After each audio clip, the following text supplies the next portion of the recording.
Alors jusqu'à l'âge de 12 ans, vous ne savez pas ce que fait votre mère, Ludovic, et vous allez découvrir ça un jour, et aussi découvrir les dommages collatéraux de la célébrité, lorsque Gérard de Villiers lance cette horrible affaire. Sheila est un homme, donc vous seriez un enfant adopté, ce qui est terrible.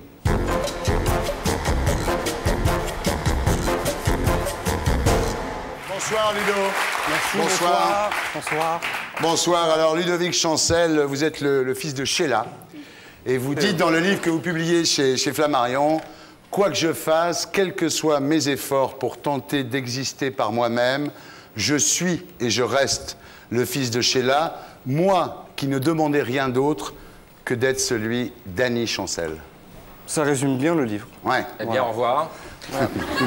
Ça résume bien le livre. Ouais. Ça résume bien le livre. Ouais. Voilà, c'est un petit peu ça. C'est difficile d'exister face à l'énorme Sheila, Ouais. qui prend énormément d'importance. Ouais. Voilà. Alors c'est un livre d'une grande sincérité, Merci. parfois même impudique, mais en tous les cas très touchant, très Gentil. touchant. Merci. Alors on va prendre les choses par le commencement.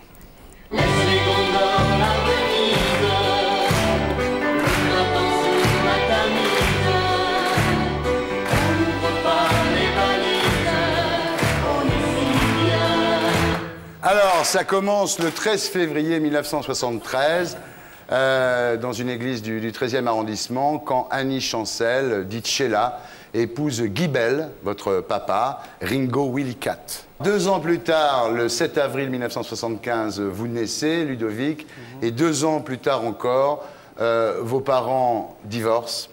Et vous restez seul avec Sheila, donc, qui va vous élever, vous dites, comme une fleur de serre, c'est-à-dire complètement coupée du monde. Ben oui, on vit en vase huis clos, on est en complète autarcie, c'est comme un clan, on ne Ouais. bouge pas. Enfin, moi, je suis surprotégé personnellement. Et c'est une vie assez spéciale. Hein. C'est un peu comme le jeune Bouddha qui est protégé, Un peu, puis ouais, qu'un tout à jour fait. sort comme Tout à ça fait. et découvre le monde d'une certaine Absolument. façon. Ouais. C'est Et ces exactement jours-là, ça. il pleut. Voilà. Un parapluie. Et là, c'est le drame. C'est le drame. Alors Sheila, à l'époque, est cornaquée par Claude Carrère. Elle est absorbée par ses réussites professionnelles. Elle préfère l'amour du public, finalement, à votre amour. Elle travaille dur déjà pour nous, enfin pour sa famille, pour moi, mais si tu veux, c'est difficile à expliquer à un enfant, même si je sais qu'elle travaille pour moi et pour les bienfaits de la vie, enfin pour son clan. Ouais. C'est dur à expliquer de savoir que sa mère est adulée par des millions de gens Ouais. et finalement donne, à mon avis, à ce moment-là, donc il faut se remettre un peu dans le contexte, peu d'importance à son garçon finalement. Ouais. Mais c'est ce que tu penses, tu vois. Bon, aujourd'hui j'ai 30 ans donc je le vois autrement. Ouais. Mais à l'époque c'est moi ce que je pense à ce moment-là. Ouais. Tu vois, c'est ça, il faut se remettre un petit peu dans le contexte, je pense. Alors, sans doute parce qu'elle culpabilise, elle a beaucoup d'attention pour vous, mais des Tout à fait, attentions hein, qui tout sont à fait. too much. Par exemple, dans un hôtel particulier que vous habitez à l'époque, rue de la Ferme à Ouais, Neuilly, absolument. un jour, elle achète un sapin pour Noël qui fait 3 étages de haut. Donc, elle fait pas grand-chose, mais quand elle le fait, c'est toujours un peu trop, quoi.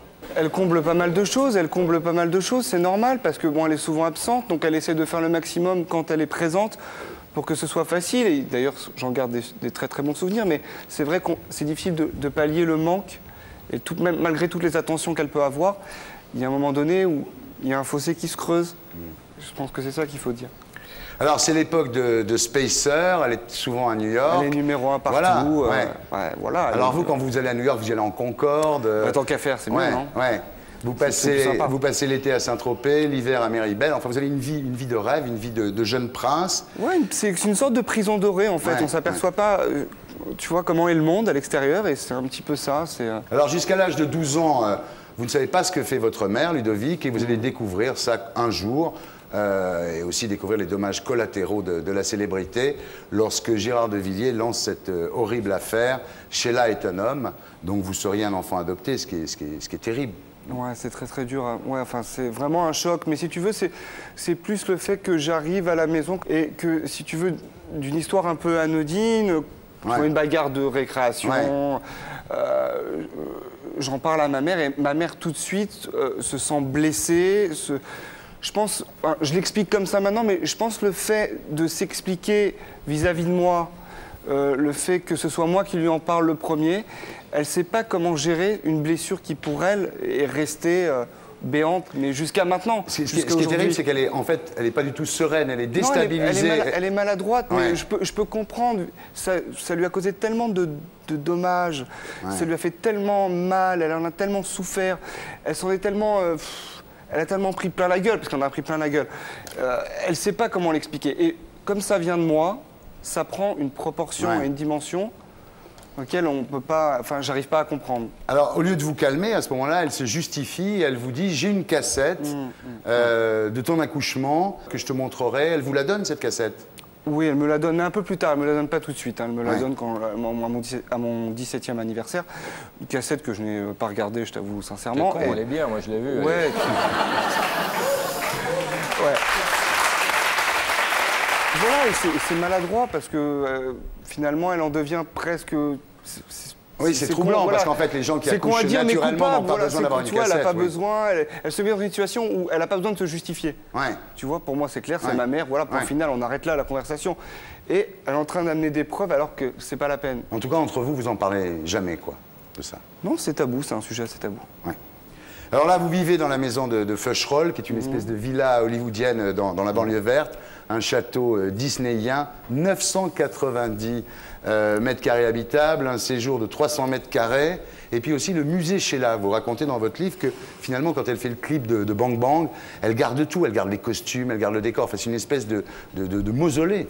Je pense qu'elle garde ça pour sa légende, et c'est un petit peu, si tu veux, une espèce de refuge. Quand elle se sent pas bien, elle a besoin d'avoir... tous ces vestiges un petit peu du passé, elle en a besoin pour son bien, donc je peux comprendre. Ouais. Alors vous êtes très beau, hein, c'est gentil, les cheveux longs, roux, les yeux verts. On me le redire une fois encore. Non, c'est vrai, vous êtes un beau garçon, c'est clair. Vous plaisez beaucoup d'ailleurs. Vous plaisez aux filles, vous plaisez aux garçons. Et en fait, c'est l'époque où vous donnez votre premier baiser à un garçon. Ouais, bah oui, bon, c'est une petite libération sexuelle. Ouais. C'est mes années hippies, si tu veux. Voilà, bon, je plais aux garçons, je plais aux filles. Ouais. Pour moi, ça n'a jamais été un tabou, mais bon. Oui, il y a un truc qui est très étonnant dans votre bouquin, c'est que finalement, dès le départ, vous avouez votre bisexualité, c'est jamais un problème pour vous. Non, c'est jamais, mais ça n'a jamais été en tous les cas. Non, mais ça n'a jamais été un vous problème. passez comme ça des filles aux garçons sans... Oui, enfin, oui, ça Alors dépend. que toi, oui. tu voudras nous en parler, toi, t'as du mal. T'as un blocage encore. Oui, Alors ça, c'est sûr. naturel. Ça, c'est sûr. Oui. Non, mais c'est vrai que ça n'a jamais été un tabou, mais bon. Alors, vous découvrez le sexe à cette époque, hein, et vous décidez de quitter le cocon familial. Vous dites à votre mère, « Maman, je veux partir à Paris ». Et la réaction de votre mère... Elle réagit, je pense, maladroitement, parce que je pense que c'est pas... le fait une maman met pas son fils dehors, tu vois, mais c'est plutôt sous l'emprise un petit peu. Elle se dit, écoute, très bien, il veut partir, il n'y a pas de souci. Voilà tes affaires, voilà ton sac. Allez, je lui donne 3 semaines, 1 mois. Dans 1 mois, il revient. Ouais. Mais bon, j'ai un caractère, on me met à la porte, donc voilà, en avant, roule. Là, vous avez 17 ans, vous vous retrouvez avec 200 balles en poche et vous vous dites, je viens sans doute de faire la plus grosse connerie. Ah oui, de ma pour vie, moi, quoi. c'est horrible. Bah ouais, c'est une grosse connerie. Attends, moi, je m'attendais à du soutien. Je me suis dit, bon, c'est pas de souci, elle va me prendre un petit studio, il n'y a pas de problème. Elle va me sponsoriser un petit peu, donc il n'y a pas de souci. Mais et là, je me retrouve voilà, à la porte avec un sac qui pèse 3 tonnes, et je suis comme ça, avec les cheveux. J'ai tous les malheurs du monde sur moi tout d'un coup, mais bon, c'est vrai que c'est spécial. Et jamais à ce moment-là, vous avez l'idée de retourner à Feucherolles? Mais attends, j'ai des couilles, je vais pas revenir, je suis parti. Il faut à un moment donné que j'avance aussi, parce que... Et puis, quelque part, c'est le fait non plus de ne pas vivre dans son ombre. Je me dis, OK, j'y vais. Et puis voilà, je vais m'assumer. Quelque part, c'est important. Vous commencez, Ludovic, vous êtes stagiaire chez Michel Drucker. Pour 1200 francs par mois. Salut, Michel, si voilà. tu nous entends. Encore un qui dit merci à Michel Drucker. Absolument, absolument. Voilà, mais rapidement, vous plongez dans le stupre et la luxure. Dans le stupre et la luxure. Je t'expliquerai, vas-y. Oui, parce que j'ai pas bien compris. Oui, la luxure, d'accord. C'est le cul, c'est le cul. Ah, le cul, le sexe. Non, c'est vrai. Heureusement, le chien Michel Drucker n'a pas bougé. Excuse-moi, mais j'ai 18 ans, j'ai envie de... j'ai envie de m'amuser. Attends, j'ai 18 ans, j'arrive à Paris. Ouais, j'ai envie de m'amuser, j'ai envie de profiter. Non, enfin, je sais pas. D'accord, mais là, quand même, Ludovic, vous tapez tout ce qui bouge, là, à cette époque-là, quand même. Mais qu'est-ce que t'appelles, tout ce qui bouge? Même les couples. Ouais, bon, j'ai des expériences, voilà. Non, mais c'est pas reproche, hein. Non, mais il n'y a pas... Oui, non, mais j'en vois pas ça comme un reproche, voilà. Mais bon, mais je suis libertin, voilà, c'est ça que tu veux dire. Ah, voilà, je suis libertin. Clairement, très bien, j'assume. Pas de problème. Le mec vous demande de baiser sa femme devant lui, vous le faites, quoi. C'est normal. C'est pas méchant, c'est pas très méchant, c'est pas méchant. Mais ça...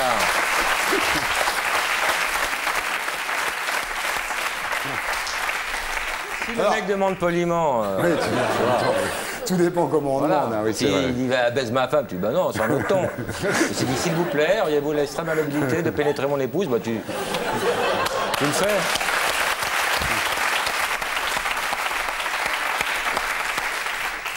Donc à l'époque, vous êtes complètement coupé de votre mère, vous lui écrivez une lettre, pas de réponse. Et puis au bout de 6 mois, elle vous répond, la lettre est tellement pas affectueuse que vous vous dites, mais c'est bien la peine de me faire attendre 6 mois pour me répondre non, un mais truc si tu veux, pareil. je pense qu'elle est dans sa démarche où j'ai décidé de partir. Et si tu veux, elle n'arrive pas à revenir en arrière. Elle se dit pas à un moment donné, bon, allez, ça fait quand même 8 mois là. Ça fait 8 mois. Donc elle reste sur cette base-là. Bon, il écrit. Tu vois, et comme elle me dit sur la lettre, bon, ben voilà, je pensais pas que tu aurais dû appeler, pourquoi tu as écrit quelque part. C'est vachement déstabilisant. Elle arrive toujours à renverser le truc et c'est moi qui suis. Mais bon, c'est son caractère, elle est comme ça. Donc. Elle était meilleure comme chanteuse que comme maman quand même. Hein. Je pense qu'être une grande star, comme elle a été une icône, ça doit être difficile. Ouais. C'est difficile. Oui, ça lui est arrivé très jeune en plus. Ouais, donc elle n'a pas spécialement peut-être su s'armer pour plus tard. Ouais. Mais elle m'adore comme une maman qui a un fils unique. Elle est fou de son fils et il n'y a pas de problème. Mais je pense qu'elle le montre mal. À l'époque, vous rencontrez Sylvia, qui est la première fille pour qui vous ressentez vraiment de l'amour. Et dans sa famille, beaucoup de chaleur humaine. C'est-à-dire qu'en fait, à ce moment-là, c'est la famille de Sylvia qui devient un petit peu votre famille d'accueil. Je pense en fait que pour les gens simples, la vie est simple. Nous, on est là à se prendre la tête, on a des maisons, de ce que tu veux, de l'argent. Mais en fait, le concours familial, il est un petit peu exposé partout. Moi, je viens de parents divorcés. J'ai une maman qui est comme elle est avec son caractère. Et tu t'aperçois que finalement, pour les gens simples, il n'y a que l'amour qui compte, il y a toujours à manger sur la table, on s'occupe de sa famille et ça devient tout de suite, il n'y a plus de poids. Et c'est ça qui est important. Il faut retenir ça, je pense. Ouais, c'est une grande découverte. Alors vous rencontrez également à l'époque un dénommé André, qui devient votre employeur, il a une boutique de mode au Halles, et votre amant. Pendant des années. Ouais, ça m'équilibre, ça m'équilibre. Ça m'équilibre parce que si tu veux, en trouvant cette personne, je découvre aussi quelqu'un qui est important et qui a l'image du papa dont j'ai besoin. Donc ça m'équilibre énormément. Quelqu'un qui me fait confiance, quelqu'un qui me donne la possibilité de m'exprimer dans mon travail, qui me donne plein de possibilités. Et j'ai, si tu veux, c'est 2 piliers de ma vie. Et vous passez de l'un à l'autre. Oui, on peut dire ça comme ça. Et Sylvia sait que vous voyez André, André sait que vous voyez Sylvia. Oui, André sait que je vois Sylvia. Sylvia a des doutes sur André. Mais c'est pas un ménage à 3, si tu veux savoir la vérité. Non, pas du tout. Et là, vous avez un terrible accident de scooter, une Renault 25, un soir.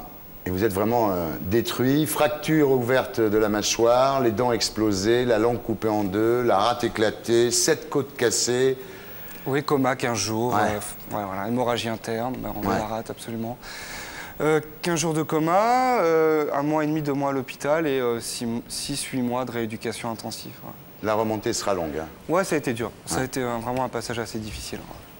Ouais, c'est assez dur. C'est assez dur parce que tu sors de l'hôpital, je faisais 55 kilos à peu près, alors que j'en fais 75 d'habitude.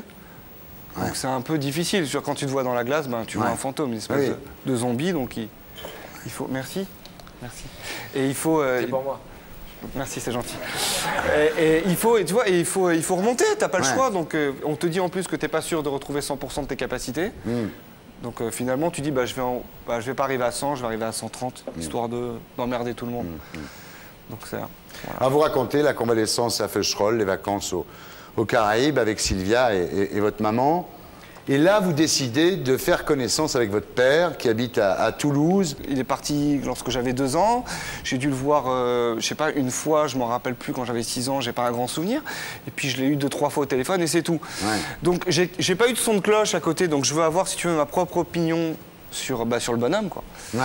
Alors ce sera jamais un père, mais je me suis dit peut-être que je peux trouver un ami. Vous dites je vais y aller. Alors vous arrivez dans une cité pavillonnaire un peu défraîchie, à Toulouse, un peu années 60. Vous voyez une vieille dame qui est votre grand-mère et qui l'appelle. Et là vous voyez arriver un mec en short, en marcel, en tongs, qui vous dit qu'est-ce que tu fous là, toi?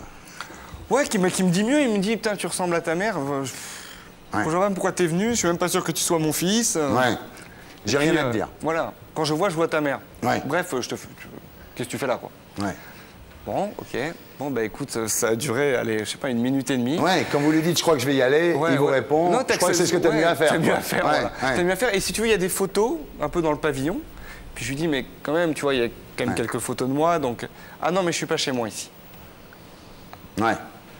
Donc ben, je sors, je fais 10 mètres, et si tu veux, comme je suis pas du tout à 100% à cette époque-là, je pleure au bout de 10 mètres, mais comme un bébé, mais finalement en pleurant, j'ai une espèce de poids qui s'en va comme ça, et je m'aperçois que finalement les liens du sang, malgré ce qu'on peut dire, bon ben voilà, je suis tombé sur un mec, ben, c'est mon géniteur, il s'appelle Guy, on peut dire il s'appelle Willy Cat, exprès. En fait, ce que vous dites, c'est qu'il a jamais vraiment aimé votre mère. Ah non, non, ouais, pour moi, voilà, c'est ça, c'était plus un coup de pub, dont elle, qui a vraiment été meurtrie par ça, parce qu'elle a voulu avoir un enfant avec lui. Elle était amoureuse de lui. Bah oui, je pense qu'elle s'est mariée, elle a voulu avoir un... Mais il était assez beau, hein. Il y a des photos dans Télé 7 jours, il y a un papier sur vous dans Télé 7 jours. Il y a des photos, il est assez beau, le... Par rapport à moi, il est plus beau ou moins beau? Non, ah, c'est gentil. Plus beau que lui. Ah, c'est gentil, non, c'est gentil. Non, c'est vrai. C'est gentil. Non, c'est vrai. Voilà, alors là, vous vous mariez pour faire plaisir à Sylvia, en fait. Au départ, vous n'avez pas vraiment envie de vous marier, mais quand elle vous le propose, vous n'osez pas dire non, quoi. Ah, si tu veux, je me remets un petit peu dans le contexte de l'époque. Moi, j'ai voulu me marier à 20 ans, 22 ans. Bon, j'ai toujours eu des non-non. J'arrive à un âge où j'ai 25 ans, où bon, je sors de plein d'histoires. J'ai pas vraiment la tête à me marier. Mais je suis dans un clan. Elle a toujours été là pour moi. Donc j'ai envie de lui faire partager ce bonheur. J'ai envie qu'elle soit dans le clan Chancel. Et j'ai envie de faire plaisir à mes grands-parents. J'ai envie que ma maman soit fière de moi. Et donc je me dis, allez, pourquoi pas? En avant, allons nous marier. Allons à l'église.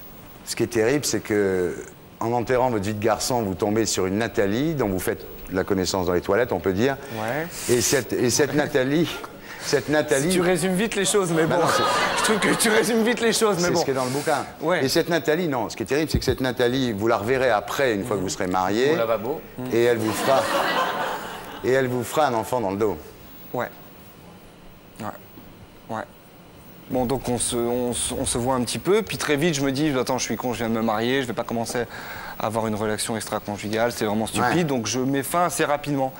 Et au bout d'1 an et demi, j'ai la mère, donc Nathalie, qui m'appelle et qui me dit, bah écoutez, félicitations, ma fille vient d'accoucher, une très belle petite fille, bah, je suis ravi pour elle, et vous êtes le papa.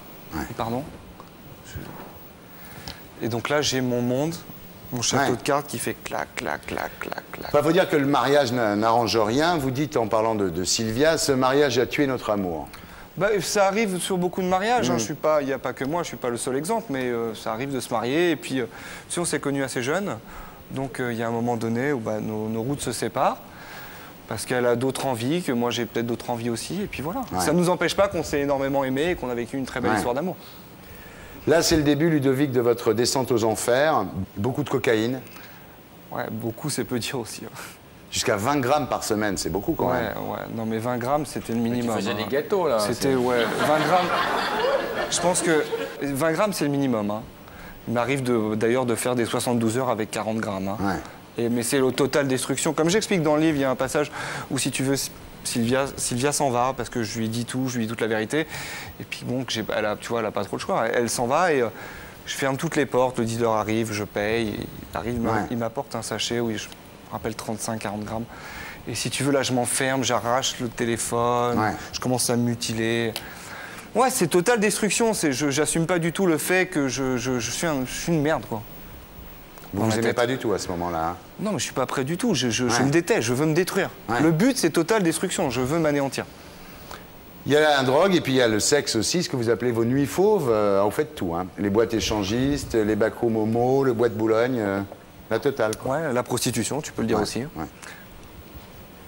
Mais c'est pour le fait de ne pas se regarder dans la glace. Moi, à un moment donné, je me dis, je vais y passer parce que, vu les quantités de drogue que je prends, j'ai pas le courage, si tu veux, de faire la démarche, d'aller acheter un flingue et de me mettre une balle dans la tête. Ça aurait peut-être été plus simple, mais j'y arrive pas, j'ai pas cette démarche-là. Mais avec les quantités que je prends, je me dis, à un moment donné, je vais partir. Et pour me salir encore plus, autant me détruire au maximum. Et c'est le but, voilà. Maintenant, je ne sais pas si c'est bien ou pas bien. Ce que j'ai vraiment voulu, enfin, faire ressortir du bouquin, c'est les 30 dernières pages, c'est vraiment cette descente aux enfers. Vivre une vraie descente aux enfers. Tu vois, c'est pas, ouais, je prends un peu de drogue, je sors un petit peu, on ne sait pas trop ce que je fais. Non, voilà ce que j'ai fait. Voilà. Maintenant, bien ou pas bien, c'est pas la question. Mais c'est une vraie descente. Et c'est ce que je veux expliquer dans le livre. Votre seule ambition à ce moment-là, c'est de vous salir, de vous avilir. Ouais, de me punir, ouais. Je veux plus me regarder dans la glace, je veux voir un cadavre, c'est le but. Ouais. C'est le but. Mais j'y arrive très bien. Hein. Vous allez à un moment dans des boîtes, disons, de sexe, et vous vous laissez posséder par tout le monde. Ouais, mais quoi. voilà, j'ai envie de vendre mon âme, vendre mon corps, vendre ce que je suis, vendre ce que je représente, c'est-à-dire me salir, toute je sais pas, l'honnêteté, toute la pudeur que j'ai envie de j'ai envie de la détruire. C'est dur, c'est que c'est un procédé difficile de se dire à un moment donné, quand toi tu décides de te faire du mal, il n'y a plus de limite si tu veux. Si tu as un adversaire, à un moment donné, vous vous battez. Si le choc est violent, il y a un moment donné où tu te mets en retrait parce que tu dis je ne vais pas trop l'abîmer. Là, que c'est dans la démarche que toi tu as envie de te salir, il n'y a plus de limite. Et c'est ce que je voudrais. Oui, l'adversaire il est dans ta tête à ce moment-là. Exactement, ouais. tout à fait. Ouais. Alors à un moment, vous commencez à choisir vos clients sur Internet parce que vous découvrez que c'est plus facile finalement que la Porte Dauphine. Et là, vous tapez jusqu'à 6 clients par jour, quoi. Dans un appartement qui est c'est plus un dégueulasse. appartement, mais non, c'est même pas que c'est un appartement, c'est un dépotoir. Un dépotoir, oui. Bon, c'est un passage. Bon, j'essaie de l'expliquer. J'espère que ça choquera pas trop de gens. J'essaie au moins en tout cas de l'expliquer avec mes mots. Et... En tous les cas, c'est sincère. Oui, c'est sincère. Oui, c'est touchant. C'est gentil. Merci beaucoup. Très courageux aussi de rentrer dans le détail à ce point et de tout raconter comme ça. Merci, merci Laurent, merci. En tout cas, Ludovic Chancel, fils de, c'est publié chez Flammarion.